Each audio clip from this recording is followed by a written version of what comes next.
चलिए बता दें कि न्यूज़ वर्ल्ड की टीम ने ग्लोबल इन्वेस्टर समिट में आए हुए निवेशकों से खास बातचीत की है। उन्होंने मध्य प्रदेश को रिन्यूएबल एनर्जी सेक्टर के साथ साथ एजुकेशन सेक्टर में निवेश करने की अपनी इच्छा जाहिर की है।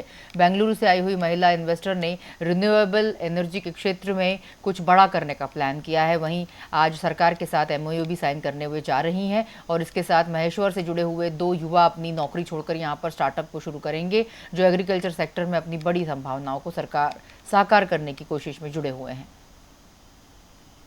ग्लोबल इन्वेस्टर समिट की शुरुआत हो चुकी है। ये समिट मध्य प्रदेश की दशा और दिशा दोनों तय करेगी, क्योंकि इस समिट के लिए जहां सरकार ने काफ़ी उम्मीदें रखी हुई हैं और इस समिट में प्रधानमंत्री नरेंद्र मोदी भी मौजूद हैं। उन्होंने इस कार्यक्रम का उद्घाटन किया है और 2 दिनों तक चलने वाली ये समिट में देश ही नहीं बल्कि 50 देशों से 20,000 से ज़्यादा यहाँ पर जो प्रतिभागी हैं वो पहुँचे हुए हैं। इसमें इन्वेस्टर भी हैं, इसमें उद्योग प्रतिनिधि भी हैं और सबसे बड़ी बात ये है कि जो प्रदेश का मुख्य फोकस है कि अलग अलग जो मुख्य 6 सेक्टर है उसको ध्यान में रखते हुए निवेश की संभावनाओं को तलाशा जाएगा और जिसके लिए यहाँ पर उद्योगपतियों को बुलाया गया है, क्योंकि मध्य प्रदेश को देश का दिल बोला जाता है और इस प्रदेश में उद्योगों के लिए काफ़ी अपार संभावनाएं हैं। तो हमारे साथ में कुछ ऐसे ही लोग हैं जिनसे हम बात करेंगे कि मध्य प्रदेश में किस तरह की संभावना है और आप इसको किस नज़रिए से देखते हैं। मेरा नाम पंकज बड़ोनिया है, इंदौर से, और मैं होटल इंडस्ट्री को बिलोंग करता हूँ। होटल इंडस्ट्री, पर्यटन क्षेत्र से हम लोग बिलोंग करते हैं।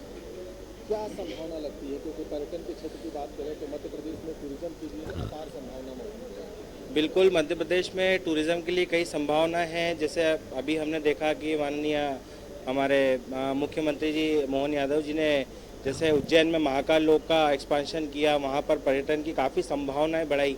इसी तरीके से जो हमारे वाइल्ड लाइफ सेंचुरीज़ हैं मध्य प्रदेश की, जैसे कान्हा नेशनल पार्क की हम अगर बात करें, बांधवगढ़ की अगर हम बात करें, या पेंच टाइगर रिजर्व की हम बात करें, तो इन सभी जगह पे जो है जंगलों का बढ़ावा किया जा रहा है और इसमें कई अपार संभावना है, जिससे होटल इंडस्ट्री को और पर्यटन क्षेत्र को काफ़ी बढ़ावा मिलेगा इससे।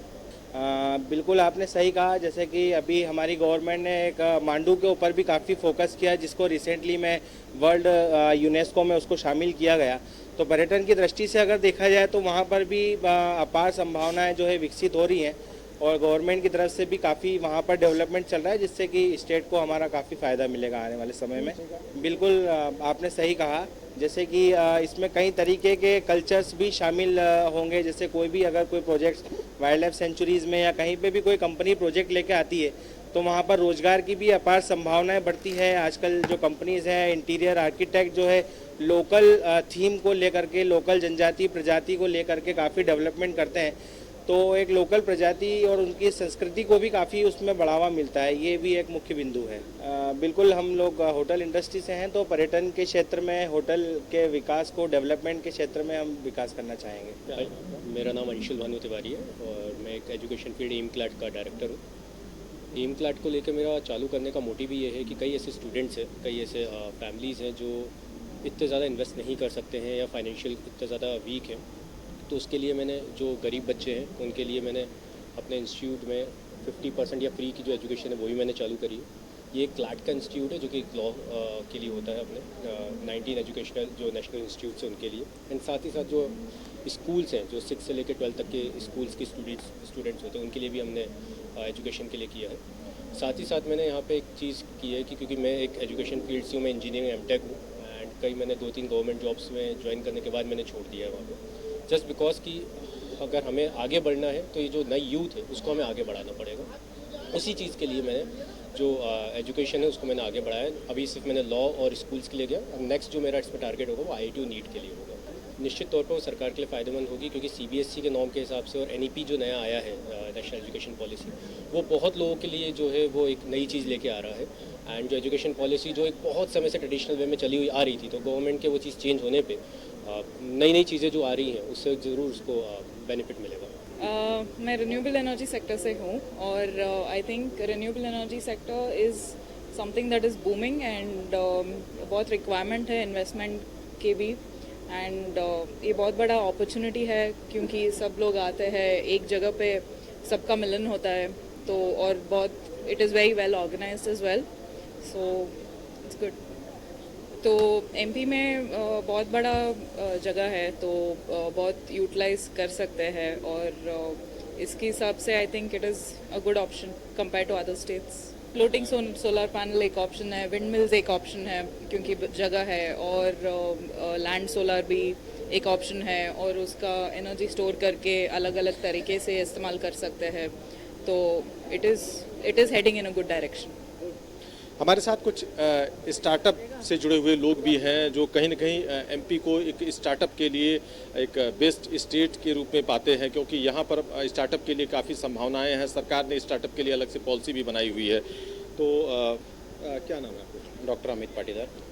आप स्टार्टअप में क्या देखते हैं, एमपी में किस तरह की संभावना है? अभी जैसे देखने में आया है कि हमारे जो चीफ मिनिस्टर जी है उनका बहुत कुछ अभी इंडस्ट्री को लेकर जो रीजनल भी कॉन्क्लेव हुई है, और उनका प्रमोशन काफ़ी अच्छा मिल रहा है यहाँ पर, और गवर्नमेंट सब्सिडीज़ और गवर्नमेंट हर तरह की एनओसी में और इनमें मदद कर रही है ऐसा लग रहा है। तो उसी को लेकर हमने प्लान किया है, जल्दी ही कुछ स्टार्ट करेंगे। ठीक है, जैसे हम महेश्वर एरिया से आते हैं तो वहाँ पर टोमेटो का उत्पादन अच्छा होता है, तो उसको लेकर टोमेटो पेस्ट बनाने के प्रोजेक्ट पे हम काम करेंगे। हाँ बिल्कुल नहीं है, जो प्रोजेक्ट हम भी सोच रहे हैं वो सिर्फ एमपी में अभी एक रनिंग में है, और चूँकि एमपी की कनेक्टिविटी अगर हम एक्सपोर्ट का भी करने वाले हैं उसमें, तो एक्सपोर्ट में भी जो एमपी की कनेक्टिविटी है जो कि हमारे पोर्ट्स हैं उनसे बहुत नियर बाय है। एमपी एक ऐसी जगह है कि जहाँ से हम बॉम्बे के पोर्ट्स बोल रहे हैं या गुजरात के बोल रहे हैं, बहुत पास में रहते हैं, तो एक्सपोर्ट में भी वो बेनिफिशियल रहेगा। और जो ये फसल होती है जिस प्रोडक्ट में हम जा रहे हैं वो एमपी और महाराष्ट्र सेकंड पोजीशन पे है, तो इसलिए हम यहाँ पर उस प्रोडक्ट प्लान कर रहे हैं। बिल्कुल बिल्कुल वही प्लान है हमारा। टमाटर का बेसिकली तो पेस्ट बनाना है, इन फ्यूचर अगर उसको स्टोर करते हैं तो वो पेस्ट में भी, पाउडर में भी काम में आएगा। एग्रीकल्चर क्षेत्र में एक बहुत बड़ी संभावना मौजूद है।